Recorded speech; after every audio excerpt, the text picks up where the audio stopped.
My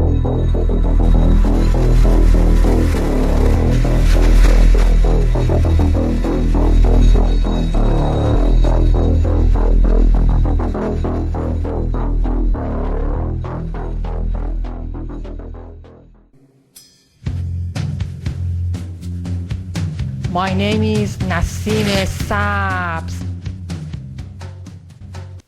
Let me ask you a question. Has anything ever happened to you that you couldn't explain? That made you feel sort of foolish when you tried to tell somebody about it? Well, if it has, you have plenty of company, as you'll soon see. Fasten your safety belts, ladies and gentlemen. This is Freeman. A Russian entrepreneur named Enalpekaf came forward and said that a person with a perfect avatar could live forever, and that people don't want to die. So he showed that, he sent a letter out to all the billionaires around the world to say, hey, you can finance the extension of life up to your own immortality. He's calling his project the Avatar Project, in which he would hope to build a new body for a brain, and then later build a brain interface so that they can create an artificial human brain and a computer environment for your soul to inhabit. And his final goal was to create a holographic body for then you to inhabit. Now, one that has come forward with this very same idea is Henry Markram, and he is head of the Blue Brain Project, or what is known as the Human Brain Project. And he states clearly that it's not impossible to build a human brain. He can do it in 10 years, and he's already been doing it for 8, so we'll see what's coming.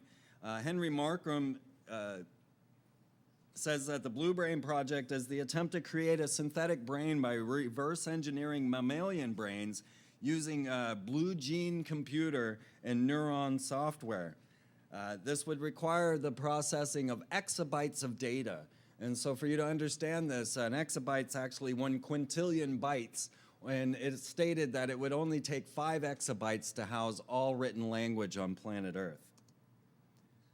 CERN has a computer that is actually capable of this very same thing, pushing petabytes at this time. The Helix Nebula Science Cloud actually is not allowed to be used by America because they're worried that the intelligence agencies will start stealing information from them. So America cannot use this, but they have what is known as the grid, which is 160,000 up to 200,000 interlocked computers, all using direct fiber optic lines across 34 countries. The grid is capable of pushing petabytes of information, and they expect to be up to exabytes very soon. It was launched in conjunction with the Large Hadron Collider, which was said to be able to punch a hole into the other dimension. Their lead scientist at CERN even stated that something may come through. Now clearly, CERN's corporate logo is 666 with a hyperdimensional portal. I don't know what to tell you on that. But this goes further, it gets weirder, and we look at Robonaut 2. Now, Enalpekaf, this same Russian entrepreneur, approached DARPA, the Defense Advanced Research Projects, to say, hey, I've got the concept going for mind transfer technologies into robotics, and we want to sell it to you. DARPA said, what do we need you for? We've had this Avatar program going on for many years. We've already invested $7 million in it, and we're not going to bother with you. Our Avatar program will develop the interfaces necessary to create semi-autonomous bipedal robots that the soldiers can interact with. Robonaut 2 is actually already on the International Space Station at this very moment and is a telepresence robot, therefore stating that he can have your mind transferred into him. On the International Space Station, along with Robonaut 2 and a bunch of stem cell projects, we have the alpha magnetic spectrometer, which is actually a device that sees the anti-universe.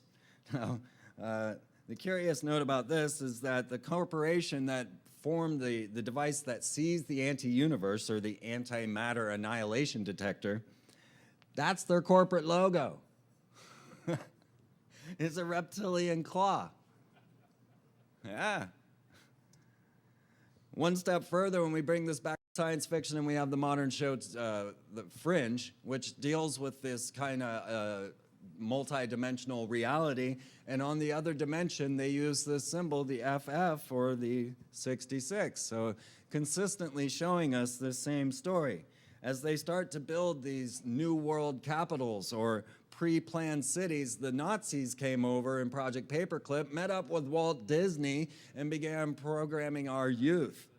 They are still collecting your biometrics to this day. As you go into Disney World, you give them your credit card, your thumbprint, they take your picture and say, have a merry time. They are still databasing everything you do. But Werner von Braun came forward saying that there was a plan for the weaponization of space and that they would use the Red Scare, terrorism, then asteroids and aliens to scare us into weaponizing space.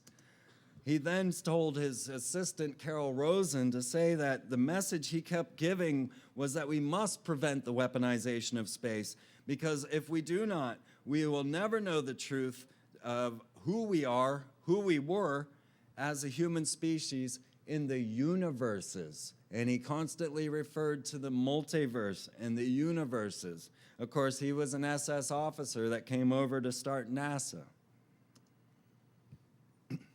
In May of 2009, I put together this artwork, and it showed Barack Obama as Akhenaten with an asteroid hurtling towards his head. Well, in December, many months later, they announced there was an asteroid hurtling towards planet Earth to destroy all life, and it was called Apophis, which is the Satan of Akhenaten's religion. So all of a sudden, everything I was looking at was coming true. And this has boiled up into becoming our United States Space Force. China has a space lab. We have a space lab. The Columbia endeavor for the discovery of Atlantis, our NASA space shuttle system, was shut down and militarized for the rise of Elon Musk's SpaceX. Now, have a look at what we call the SpaceX Dragon, is the name of his capsule, which is launched on a Falcon vehicle, which is the sign of Horus, using Merlin engines, who is the lead magician. And again, connected to the merfolk. There is a United States Space Force, and we have many technologies going on. When the X-37B, the super secret robotic mini space shuttle launched in, has been orbiting our planet for 5 months right now. Did any of you know that? It is on its third mission, so if you don't know about this one, imagine the other two. On this third mission, what is known as OTV-3, the X-37B, the super mini space shuttle, also known as the Flying Twinkie, when it launched, there was a mysterious explosion in space that was filmed by an amateur astronomer, and next thing we know, we have meteors coming in, causing sonic booms and earthquakes. All right, I have been tracking these asteroids or strange meteors coming in, causing sonic booms and earthquakes for many years. I actually began with my first one that happened over the HARP facility in '99, and I've been tracking them since then on my website. The curious thing was I suddenly got a report stating that fireballs were classified as secret, and we could no longer get the data. But the X-37B is orbiting this planet right now, and it is a robotic space plane, much like Battlestar Galactica, which states in Battlestar Galactica, they always say, this has happened before and will happen again. So we find out that the Masons and others in these secret societies practice a form of magic, ceremonial magic. And Manly P. Hall, a 33rd degree Mason and head of the Philosophical Research Society, stated that ceremonial magic is the ancient art of invoking and controlling spirits by a specific application of certain formula. By the power vested in certain words and symbols, one can control the invisible inhabitants of the astral world. While elaborate ceremonial magic of antiquity was not necessarily evil, there arose from its perversion several false schools of sorcery or black magic. In Egypt, the black magicians of Atlantis continued to exercise superhuman powers until they had completely undermined and corrupted the morals of the primitive mysteries. Thus, black magic dictated the state religion and paralyzed the intellectual and spiritual activities of the individual. The Thule Society was into very much the same thing, of making contact with extra-dimensional beings or extraterrestrial beings or even inner earth beings using ritual magic. They were known to have channeled beings that are come from their Hyperborea, which is believed to be the capital of the world inside the earth. They used, the Thule Society was based on a Nazi or a German antiquities psychical group who then founded the Nazi Party. Now, curiously, a Thule member, Dietrich Eckart, who Hitler had dedicated Mein Kampf, he stated that, "Follow Hitler, he will dance, but it is I who have called the tune. We have given him the means of communication with them. Do not mourn for me, I shall have influenced history more than any other German." This them that they were talking about were these extra-dimensional beings contacted through the rituals of the Thule Society. Now, the idea of prestidigitation or fooling people with stage magic into believing that something was magical is nothing new on planet Earth. As a matter of fact, Heron of Rome was designing computation devices made of pulleys and sandbags and ropes and strings to even creating a steam engine in Rome, ancient Rome. Now, he would craft these devices so that when the priest would come out and light the fires of the temple, the doors would magically open. And this made everyone believe that this building was inhabited by the gods. The Nazis had similar ideas in building their virilcraft or their flying saucers to then fool the public into an invasion and believe that there was extraterrestrial force coming our way. That's not to say that they weren't into unusual and amazing technologies. They came forth with the Bell Project, what is known as Die Glocke. Now, the Bell Project was a project that used counter-rotating liquid metals to open a portal into the other dimensions. It's even said that 15 years after the bell disappeared, it suddenly appeared 15 years later in Pennsylvania. When the Thule Society or the Nazis were questioned on how they came about this technology and many of the technologies that they had, they said that it was transmitted to them from the other side, that they had communication with them. Very much like the story we find in Hellboy. Notice the merfolk again.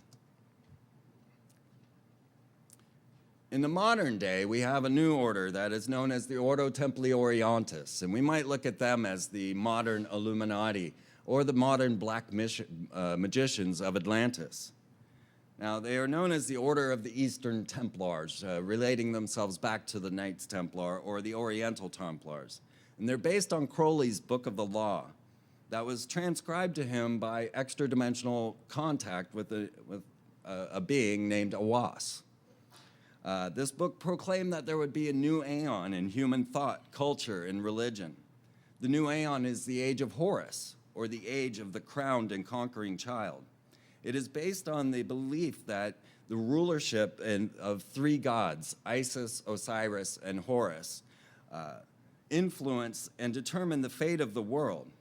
And within Crowley's Thelemite religion, each of these aeons is believed to be characterized by their own specific magical formula. And ours is the age of the crowned and conquering child. Horus is a god of war. The aeon arises from a single supreme induction, the law of Thelema, which is, do what thou wilt.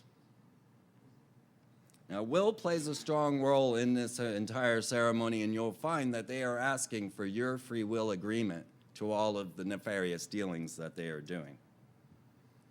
Now, Crowley maintained that the task of his sex magic organization, the OTO, was to restore Christianity to its real status as a solar phallic religion. Crowley stated, "Let children educate themselves to be themselves. Those who train them to standards cripple and deform them." The Beast, 666, as Crowley was known, believed that children from infancy should be accustomed to witnessing every type of sexual act. And he shows this in his symbol. "In this sign he will conquer." Of course, an erect phallus with 666. And down below you see the peace sign, which is actually a sign that Crowley taught to the president it is a symbol of Typhon, or the Lord of the Abyss.